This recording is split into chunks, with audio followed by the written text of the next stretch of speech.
What if I told you that a single phone call in West Africa brought down one of the most powerful politicians in America? What if I said this wasn't fiction, but a carefully orchestrated exposure of corruption that reached the highest levels of government? Buckle up, because this story will leave you questioning everything you thought you knew about international politics. Picture this, it's a steamy May morning in 2025, and Ibrahim Traoré, the 36-year-old president of Burkina Faso, is about to receive the most explosive intelligence briefing of his career. His phone rings, and on the other end is Colonel Ouedraogo, his most trusted intelligence chief. The colonel's voice is shaking, and this is a man who's seen everything. "Mr. President," he whispers, "we've intercepted something that will turn the world upside down. It involves the American vice president." Now, Ibrahim isn't easily rattled. You don't survive military coups and terrorist attacks by panicking. But something in his colonel's tone makes him pause. He walks to his office window, looking out at the bustling streets of Ouagadougou, the capital of Burkina Faso, and asks the question that would change everything: what exactly are we dealing with here? The answer would shake the foundations of international diplomacy. "Sir, we have crystal-clear recordings of private conversations between the vice president and foreign arms dealers. They're discussing weapons shipments to terrorist groups in our region." Let that sink in for a moment. The same American officials who had been publicly criticizing African leaders for their inability to handle security issues were secretly funding the very terrorists they claimed to fight against. The irony was so thick you could cut it with a knife. Ibrahim's jaw tightened. For years, his country had been battling terrorism while receiving minimal support from their supposed Western allies. Now he was learning why that support was so limited, because there were people in power who actually benefited from the chaos. "Are you absolutely certain these recordings are authentic?" Ibrahim demanded. "Yes, sir.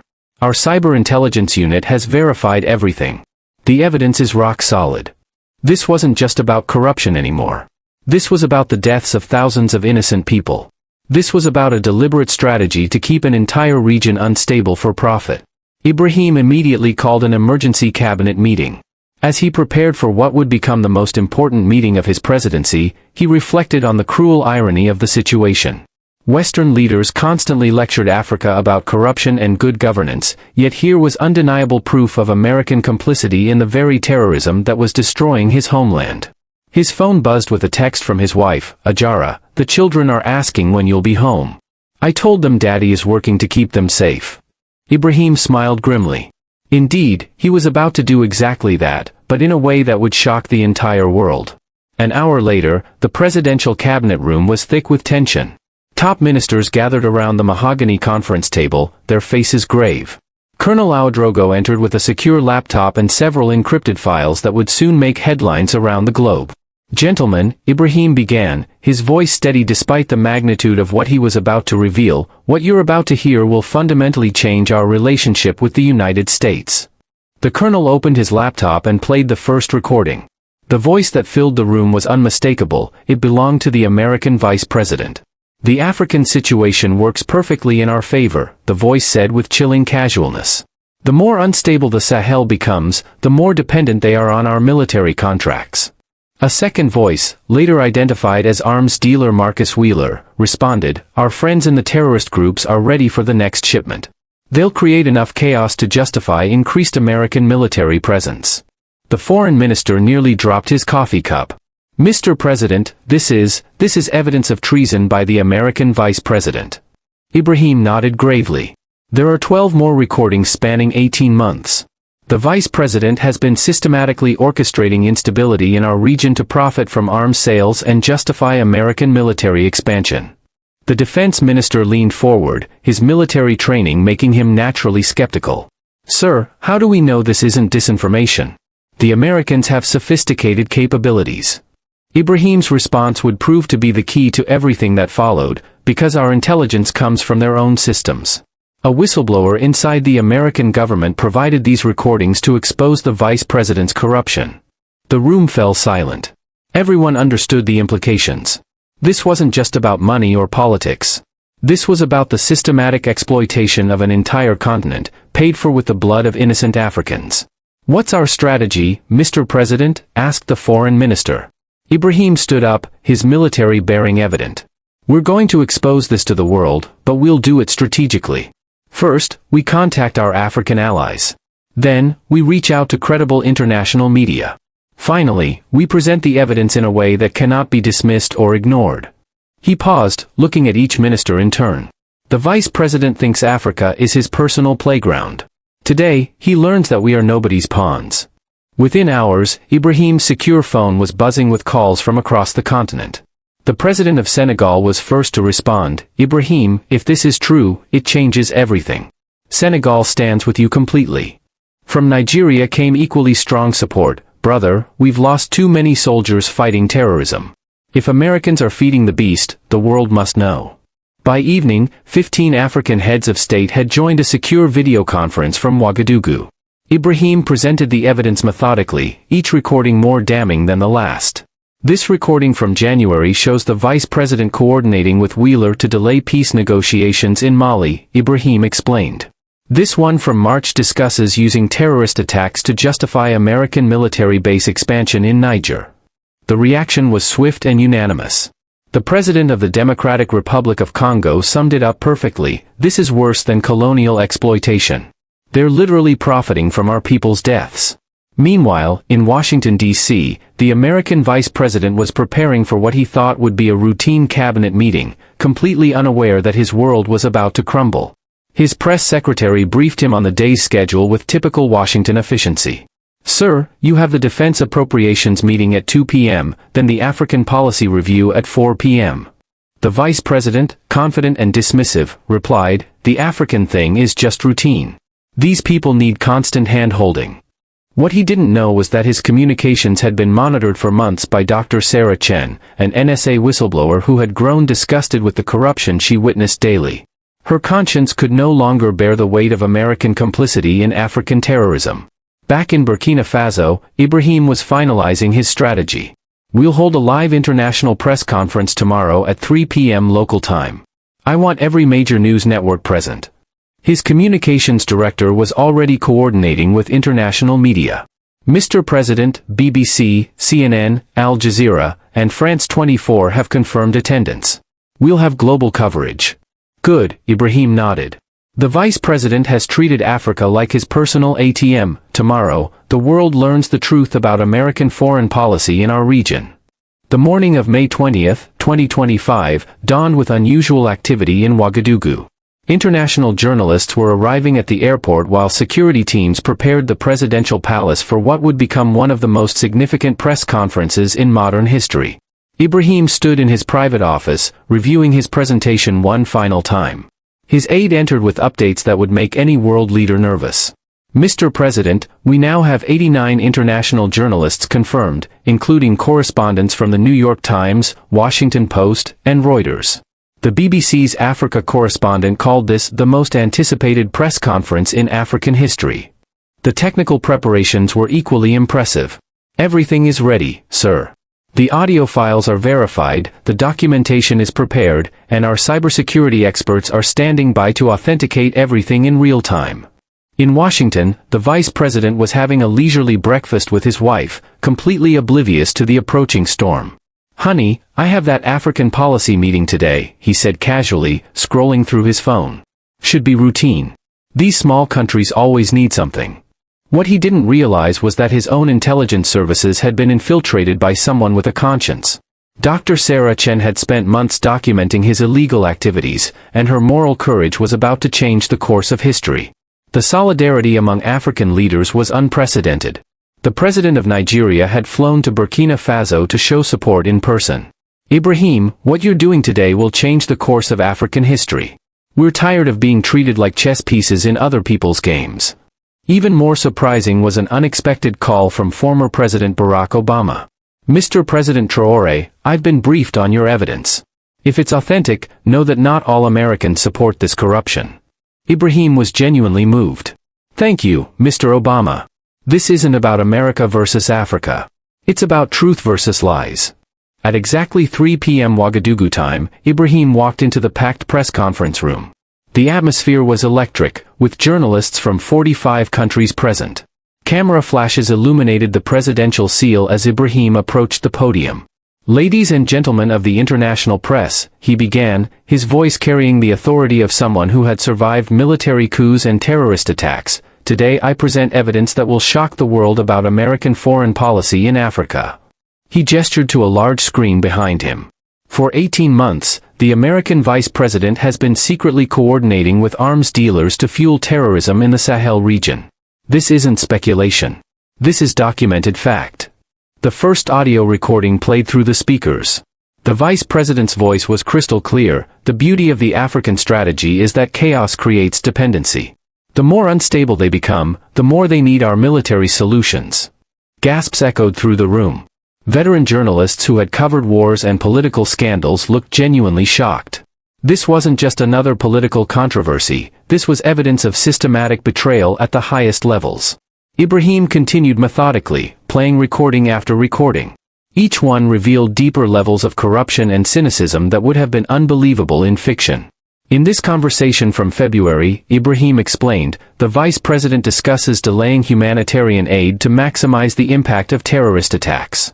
In his words, hungry people make better recruits for extremists. The room fell into stunned silence. Even veteran war correspondents looked shaken by the callous disregard for human life. In Washington, the vice president was in his office when his chief of staff burst in, panic written across his face. "Sir, you need to see this immediately. The president of Burkina Faso is playing recordings of your private conversations on live television." The vice president's face went pale. "That's impossible. Our communications are secure." "Sir, he has 18 months of recordings. Everything about the arms deals, the terrorist coordination, the humanitarian aid delays, everything." For the first time in his political career, the vice president felt genuine fear. His carefully constructed image was crumbling in real time, broadcast to the entire world. The impact was immediate and devastating. Within minutes of Ibrahim's revelations, social media exploded. The scandal became the #1 trending topic globally, with millions of shares and comments. The recordings spread faster than wildfire across every platform. In Washington, the president was immediately briefed on the crisis. "Sir, this is a disaster," said his chief of staff. "The vice president's approval ratings are dropping by the minute. Congress is already talking about impeachment." The president, known for his political survival instincts, made a quick decision. "Get me a secure line to President Traoré. We need to contain this immediately." Back in Ouagadougou, Ibrahim was fielding questions from the international press with the composure of a seasoned statesman. "Mr. President, how did you obtain these recordings?" asked a reporter from The Guardian.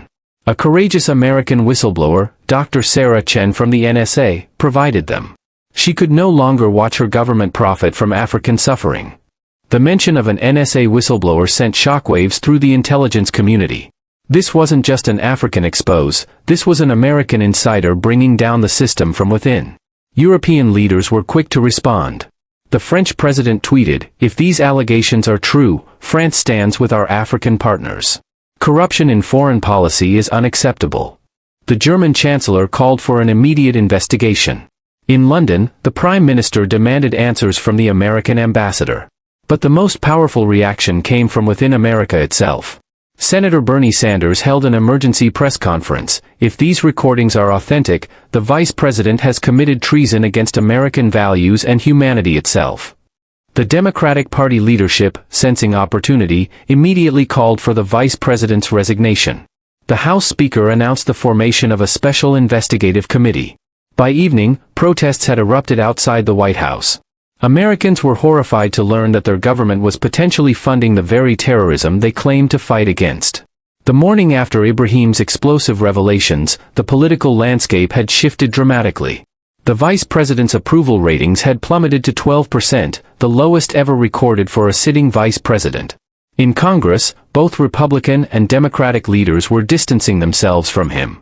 Even typically loyal Republican senators were issuing statements of concern. The international community was demanding answers.